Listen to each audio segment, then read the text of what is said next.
to say that Agnès is a very well-known expert on European economy issues.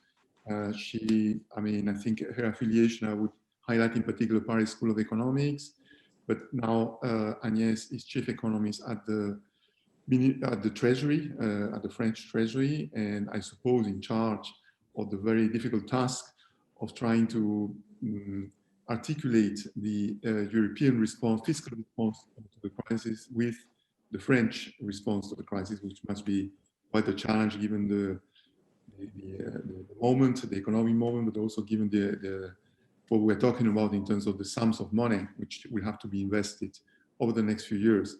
Agnès has done quite a lot of work and has written many papers on, in particular, European economic governance, how to complete the kind of monetary union. The latest one is very interesting on coordination of fiscal and monetary policy. I really think we are talking today about a real expert on European issues. But today we have with us also colleagues from other parts of Spain, including experts from Elcano, which is a very important think tank in Spain, Miguel Otero. There is, of course, Ramon at the Florence Institute, Miguel Carrión from Funcas Europe, Lídia Brun also, who is in Brussels. So we have quite a nice group. And with this in mind, I think, Agnès, you have a presentation, a PowerPoint presentation. So I understand it will be about 15 minutes. I'll say only a few words, given that we have such a good table here for discussion. Also with Chanty Bobin and Thomas Mainzel from the French economic delegation here in Madrid. And then we open the floor to questions and answers. Agnès.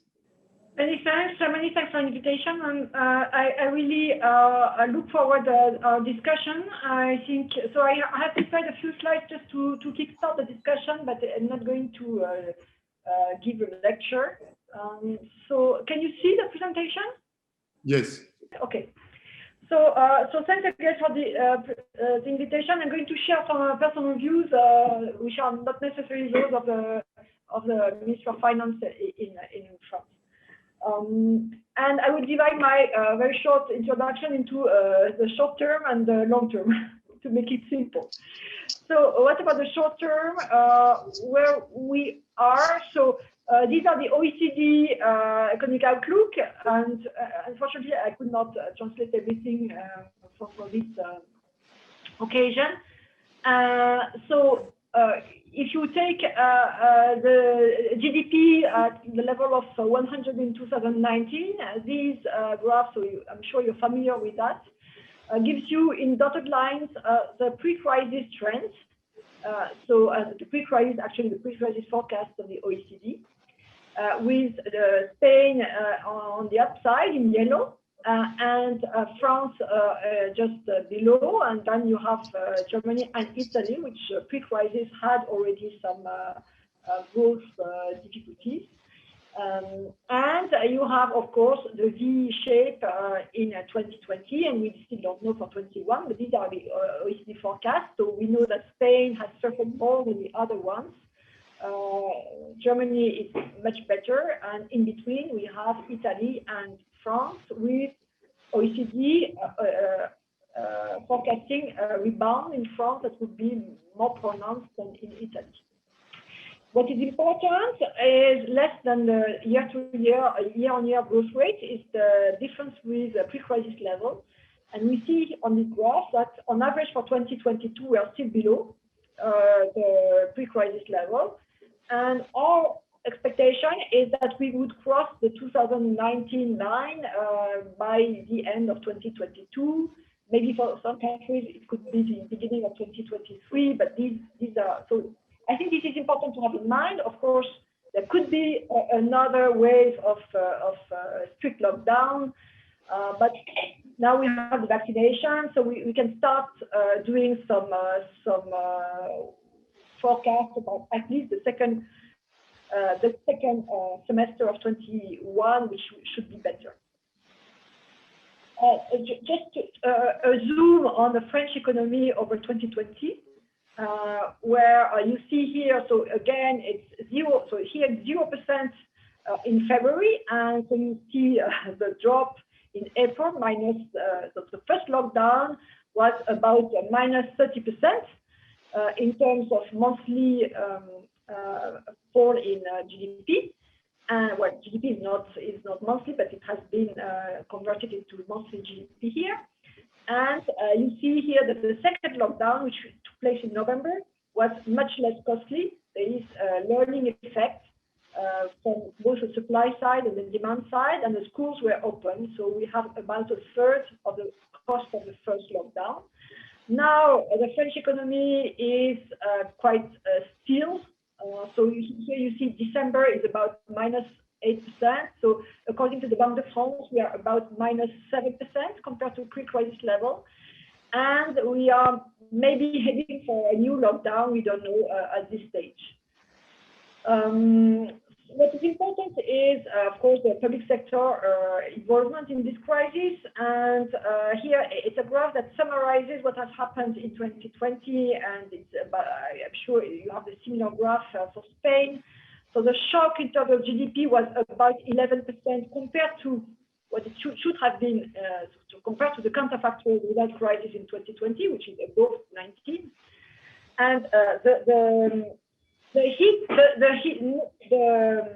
crisis hit the firm sector, so most of the shock directly hit the firm sector, the corporate sector, which is in blue here. And then after all the support of the government sector, of the various schemes to support both the firms and the households, exposed, we see that for 2020, the public sector will have absorbed about 2/3 of the shock, which is quite impressive. So the corporate sector would keep something like 23% of the shock, which is still large, something like 50 billion euros. And in orange, you have the household sector, including individual firms. So I'm told that I should put in full screen, but I tried. Yeah. Okay. So maybe it's better for you now. So far so good.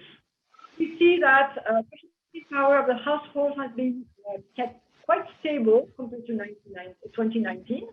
There has been a little bit rise in unemployment so far, but we have the short-time schemes that we are not very confident about the figures about unemployment. So far, a drop in bankruptcies, and I understand it's the same in Spain, and part of it is due to the moratorium of the loan. And finally, I think this is quite, we can discuss this for the long-term implications of the crisis. So far, no zombification of the economy, in the sense that the various support schemes that have been deployed have not distorted the distribution of the firms.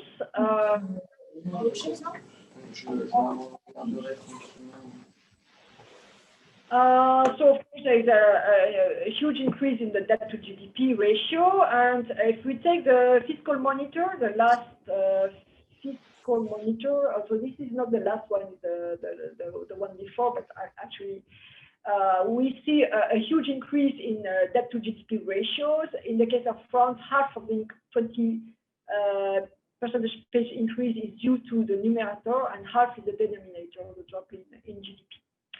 What more important is when we think about when we going forward,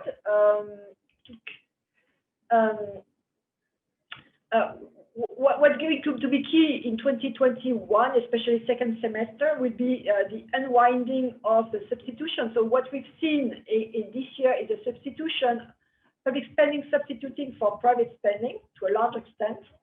And what we key is how we organize the unwinding of the substitution back to private spending. And as we don't know what will be the longer term impact of the crisis on consumption behaviors, so savings versus consumption, and also on investments, it's going to be key, in my view, to embed the fiscal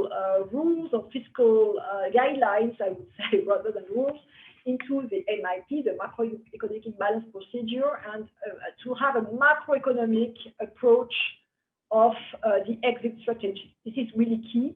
We should avoid, for instance, falling into deflation in the euro area, which is really a possibility if the adjustment is premature. But at the same time, we need to have a form of guideline to reassure the market about the long-term sustainability. So there's a need not to repeat the fiscal mistakes after the previous crisis, and also versus also reducing, adjusting in order to prepare the next crisis. So there is a lot of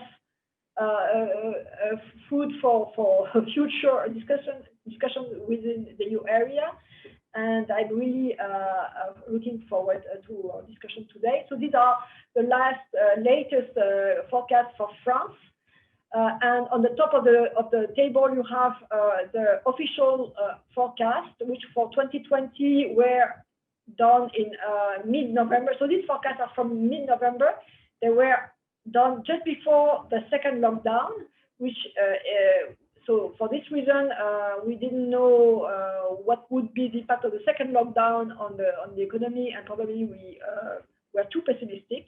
The final result would be something like -9 or -9.5%, and for 21 the expectation is +6%. What is more important is 21 versus 2019, and it's between -3 and -5%, depending on the forecasters.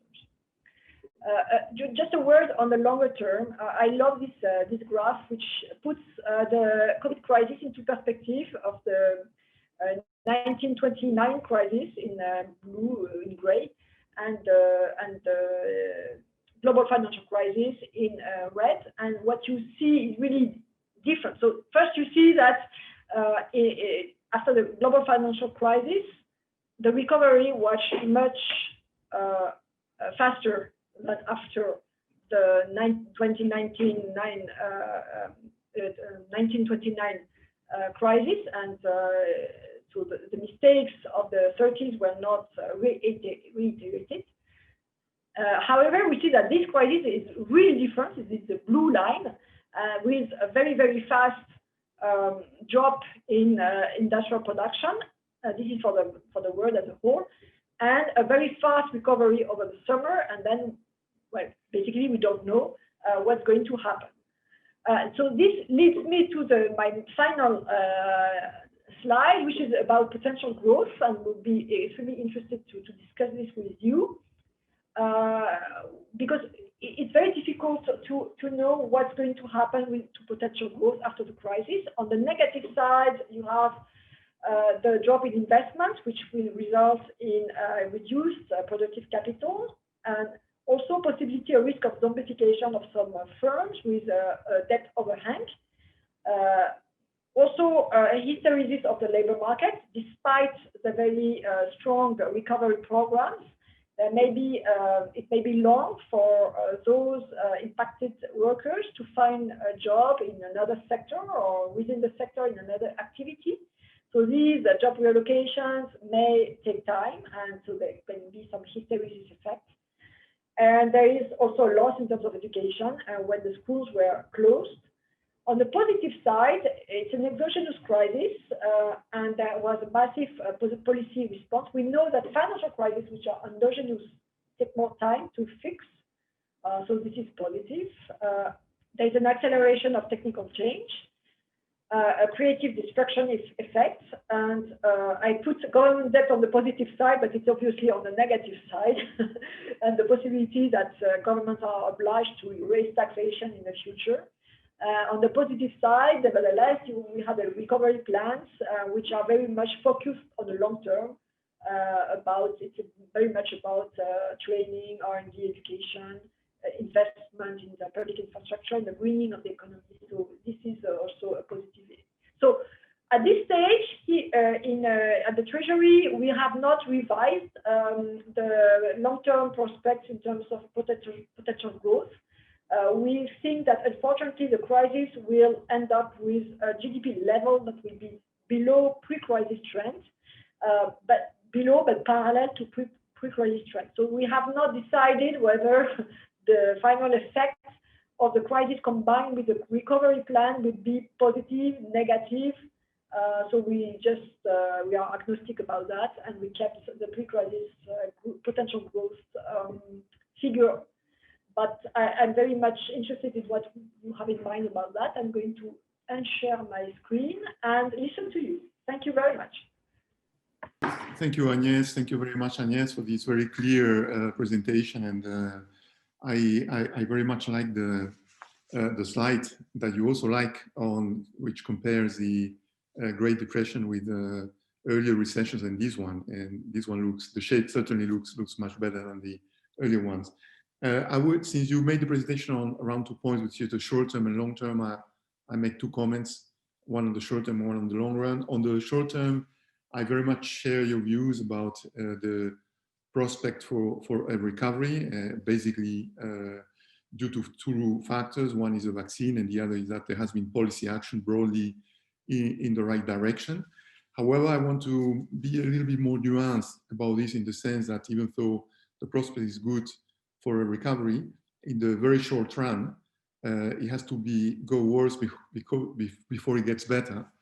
We have a new wave of lockdowns throughout Europe, not least in France, by the way, but also in Germany. We just learned that there was a postponement of the existing lockdown, and so on and so forth. Also, the extension of the vaccine seems to be a little slower than what we expected, at least what many people expected, or I expected. But I think associated with that, because I'm not a medical doctor, I think something we didn't know, nobody knew, is what would be the impact of the vaccine itself on what I think are the 2 main factors of the crisis, which is the increase in uncertainty, which depresses spending, private spending, as you said. And the second is the asymmetry in the shock, in the sense that it depresses mobility as well, and therefore has a disproportionate effect on the tourism sector and so on. And it seems to me that the expected positive effect of the vaccine on those 2, lower uncertainty and more mobility, is going to take longer than what we thought. So my impression is that even though we expect a recovery for this year, it will be delayed vis-a-vis the original intentions. And related to this, the appropriateness of the policy response, at least in the short run, I think you said very well, you know, that overall it was the right response.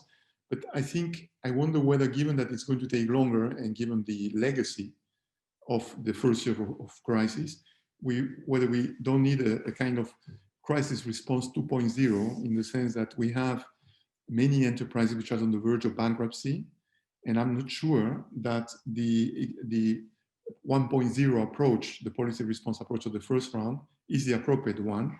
If you look, for example, at loans, which guaranteed loans to enterprises, in fact, given that many of them are now heavily indebted, you wonder whether this is going to be the right approach. I rather think we need a different approach with direct transfers to those firms, or recapitalization of those firms, along with restructuring of those which are not viable. And it seems to me that this could be quite difficult to do. I'm sure you read the Draghi's report for the Group of 30. There are certain proposals there. I wonder whether you have other ideas, but certainly the broader point I want to make is that I think we need a new policy approach in these new phases of the crisis, which is going to last, in my opinion, until the summer. The second point on the longer run has to do with something, I mean, I agree with all the points you said about the longer run, the risk of hysteresis and so on. You didn't mention very much on the role of the ECB, and given also time constraints. But clearly, without the support of the ECB, probably wouldn't be talking so, in a way, nicely at the moment, and we would be in the middle of a major financial crisis, and the crisis would be much worse, looking your chart to what happened in earlier crises. But the ECB has played a very important role. However, I wonder whether we are reaching decreasing returns in a way, or the effect of the ECB, the positive effect of ECB policy. Certainly, it played a very important role, will continue to play a role in creating room for maneuver for fiscal policy. That's still the case. But the more indirect effect on the private sector seems to be lacking. Today, or in recent days, there was a survey of ECB, an ECB survey on bank loans, and it confirmed earlier trends that there's no pickup in loans for investment. So even though interest rates are historically low and support is massive, I mean, the private sector is not interested. There's no demand for, or very little demand for loans for investment. Instead, if there is demand, it's loans for and for firms which are on the verge of bankruptcy. But again, as I was saying before, the broader point that maybe that demand will fall. So there is here a constraint. The other constraint has to do with longer-term potential effects of a long period of monetary easing on allocation across sectors of credit and on the risk of in a way, in terms of financial stability. I don't see much of a risk in terms of inflation. You, I think, hinted at it as well, and it's certainly not in the short term. But if there were any pressures, it could be another shock or even price pressures. I wonder whether the ECB would be trapped in its own QE policy, in the sense that could the ECB envisage a marked tightening or change in policy course, given that many states are very heavily indebted and many firms themselves are indebted. So here there is an issue which is more of a question mark for the future.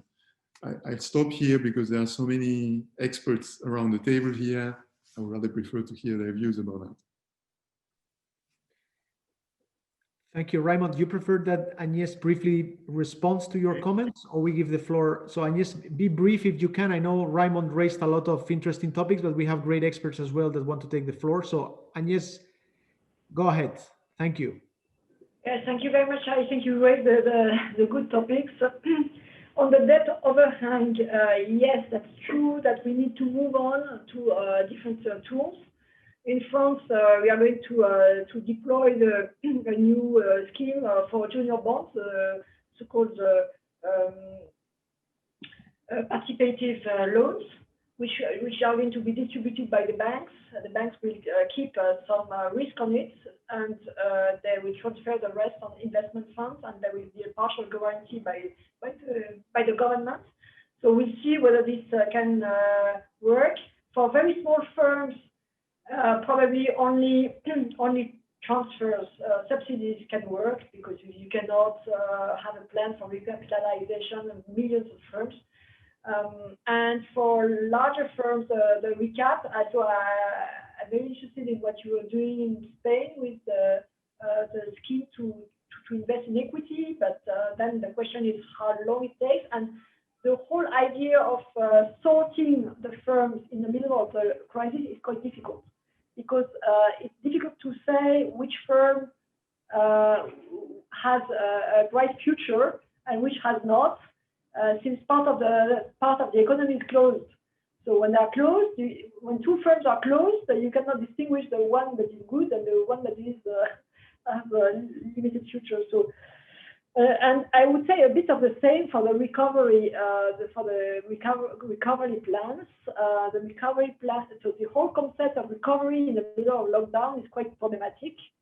You try to incentivize investment, but it's quite difficult, because the firms cannot. So the first determinant of investment is the demand, and uncertainty is very bad for investment. So it's quite difficult to have an impact. This is true for fiscal policy, but also for monetary policy. So what you say about bank loans, it's not a surprise for me. And I think much more important today for the ECB is to keep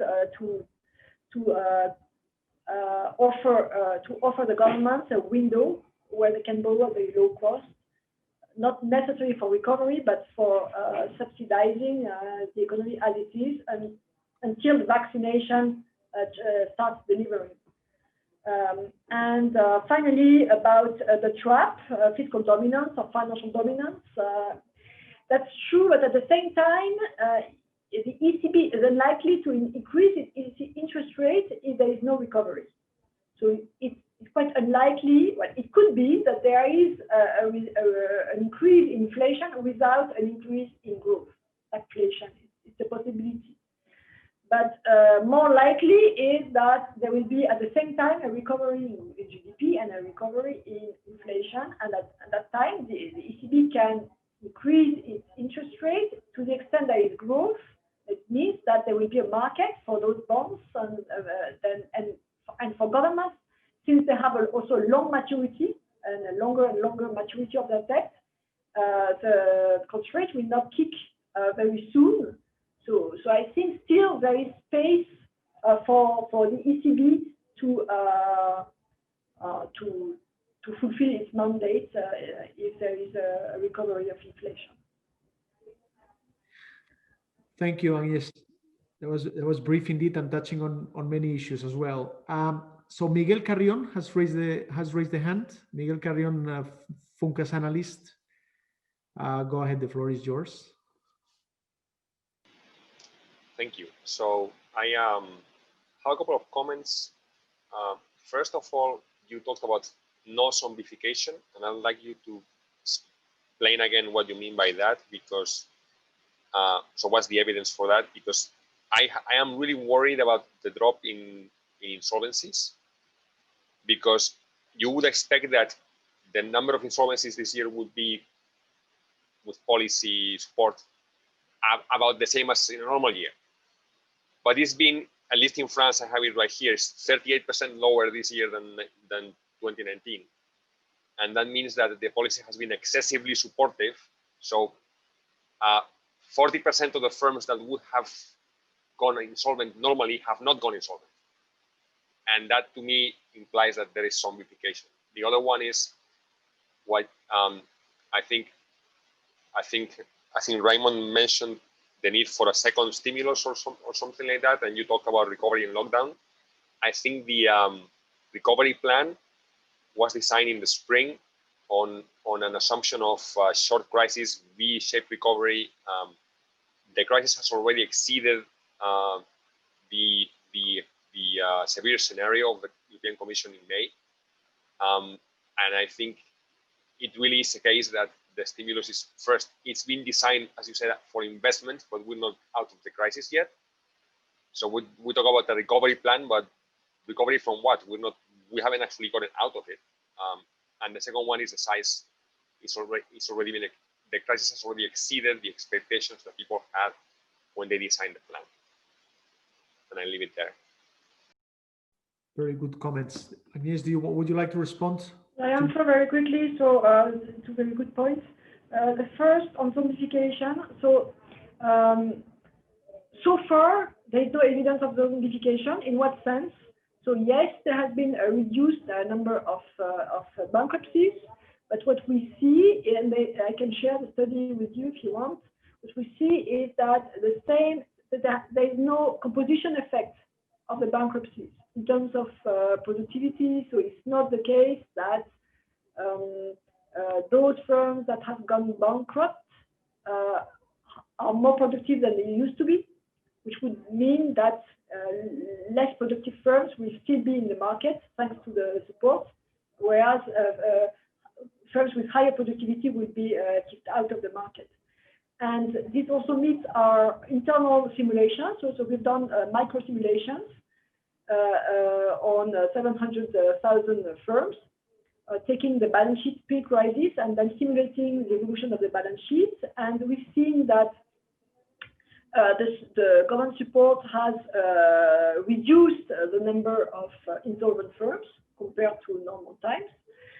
But more importantly, it has not distorted the distribution of the firms along the TFP, not the TFP, the labor productivity scale. So when you compare the distribution of firms that would have been insolvent, not necessarily bankrupt, but insolvent without the support of the government, when you compare this distribution with the distribution of the firms that could become insolvent despite the support of the government, the two distributions are symmetric, are the same.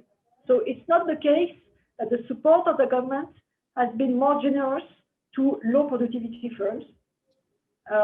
In fact, we had different schemes, and it seems that the so-called Solidarity Fund has favored smaller firms, so less productive firms, but simultaneously, the short-time scheme for labor has favored more larger firms, so with higher productivity. So on the whole, it doesn't seem that there is a distortion in terms of productivity. Now, going forward, the difficult work is now how to select those firms. And as I said, the selection process. So we think that the banks need to do the selection process, not the government. And the problem is that the selection process cannot start before opening up the sectors. So here we have Canada, and this meets your second point about recovery versus emergency. So some measures that are in the recovery plans will, in fact, kind of emergency also. If you think of the youth programs, in September, a new generation entered the labor market, and it could have been a disaster for them. And there were a number of schemes that were deployed in September with a bonus for hiring youth. There is a beefed up apprenticeship so they can still continue their studies, or subsidies for jobs.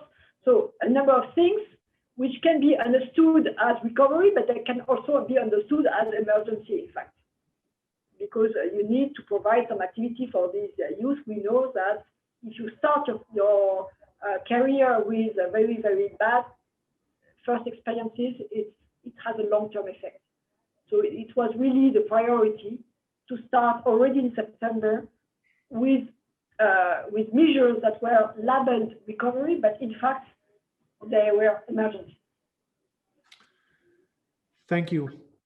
Agnès, we're going to take the next two questions together because we don't have a lot of time. So Lídia Brun from the Université Libre de Bruxelles asked for the floor, and then Miguel Otero as well wants to ask a question. So I would like both of you to do it one after the other so we gain some time. Lídia, go ahead, please. Okay, thank you. Can you hear me? Yes. Yeah. Okay. Thank you, Agnès, for the very nice presentation and thoughtful discussion.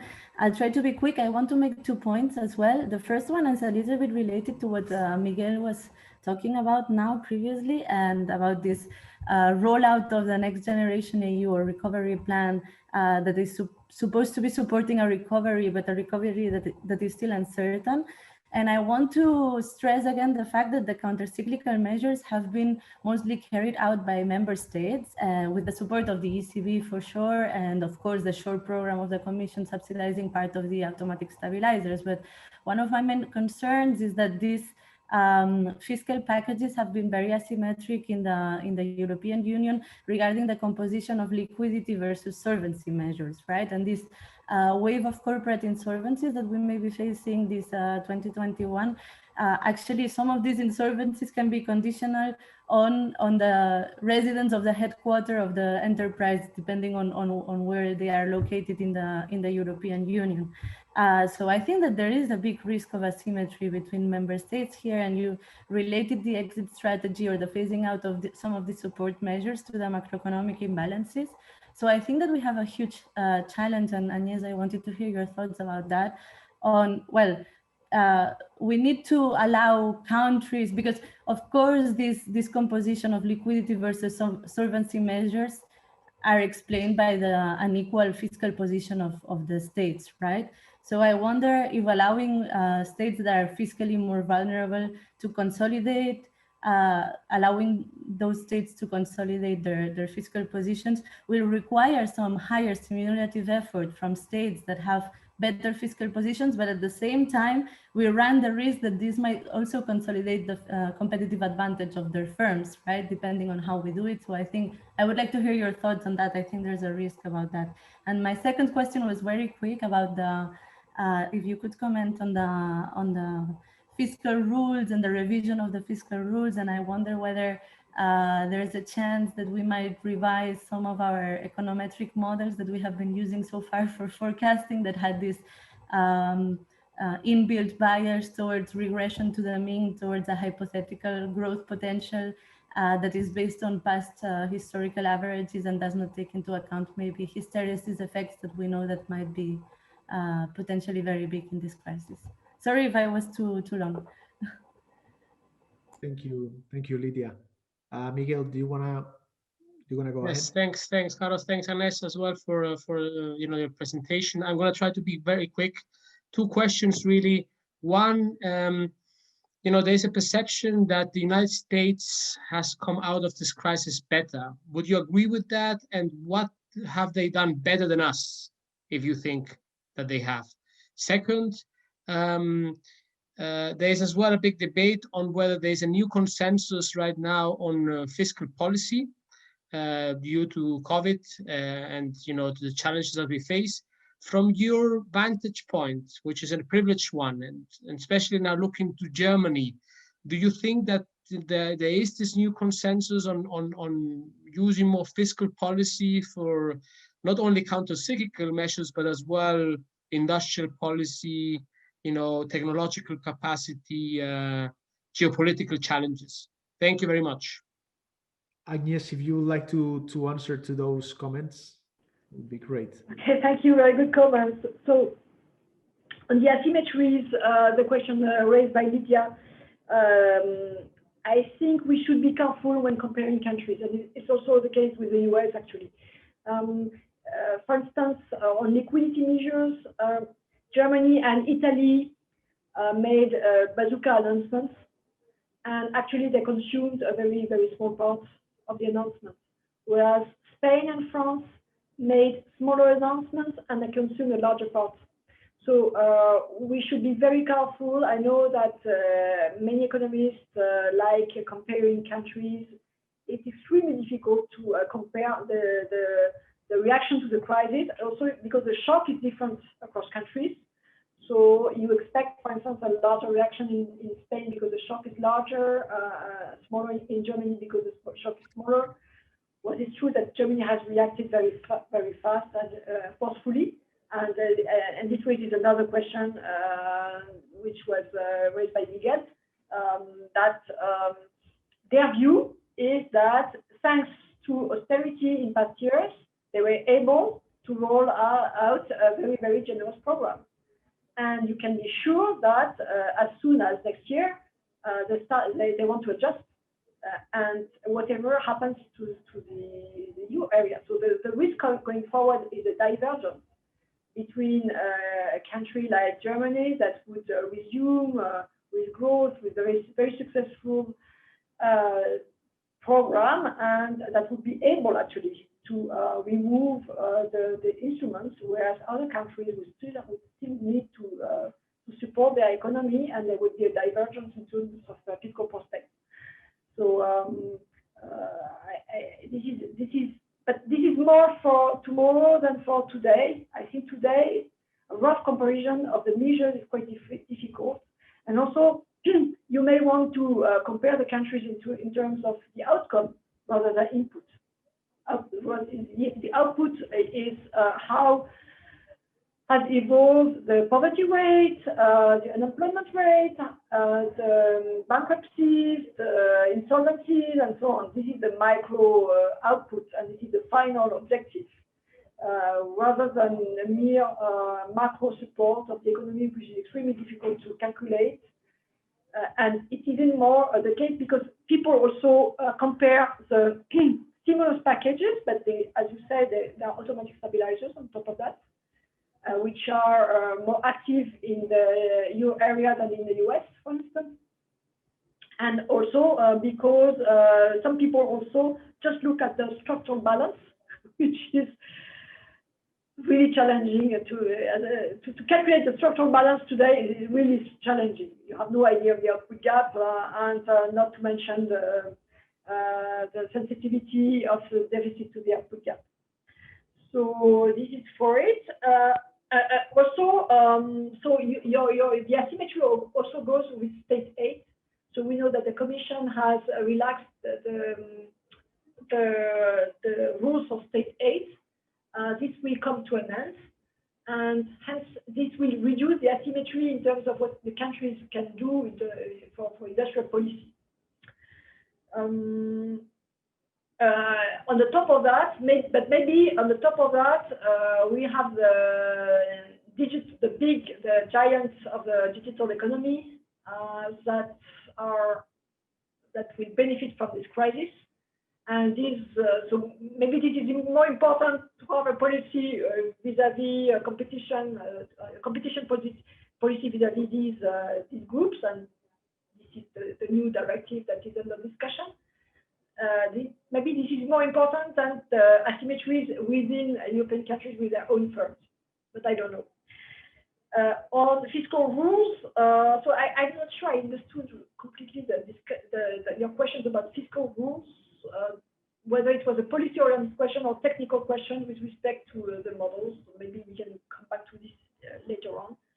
And finally, a new consensus on fiscal policy, as I said. Well, I was impressed before the previous crisis, the global financial crisis. Before this crisis, there was really no consensus among economists about fiscal policy. And suddenly came the global financial crisis, and everybody became Keynesian. And then just a few years later on, again, there was a divergence. And so we come back to Keynesian policies. The new thing is that the Germans have implemented a very, very forceful fiscal stimulation. And also what is new, and I would say it's less the COVID crisis than the US-China trade and technological disputes. There's a kind of wake up of the EU that they need to have a common position and to defend a model and industries. So they kind of, but it may not become, in my view, it's not really related to the COVID crisis. It's more related to this dispute. Maybe you have a different view. Thank you, Agnès. Lídia, I wanted to know more about your thoughts on Agnès' comment and to react, but we have, I'm hearing from Raymond, who's the chief organizer here today, and he's telling me that the time is very short, and this is very unfortunate because it's being a great discussion. So I want to thank you all, including our guest today, Agnès. It's been very interesting. And let me remind all of you that this is a Future is Blue webinar, and this is an initiative promoted by Funcas Europe and Agenda Pública, and we want to broaden the economic debate with European policymakers, European experts, and broaden the knowledge on European affairs that nowadays is so crucial, especially after the pandemic and the huge shock that we are suffering. So it's been a real pleasure, and I invite you all to subscribe to our newsletter. And let's keep in touch. Have a nice day. Enjoy as much as you can Madrid under these conditions. And see you soon, I hope.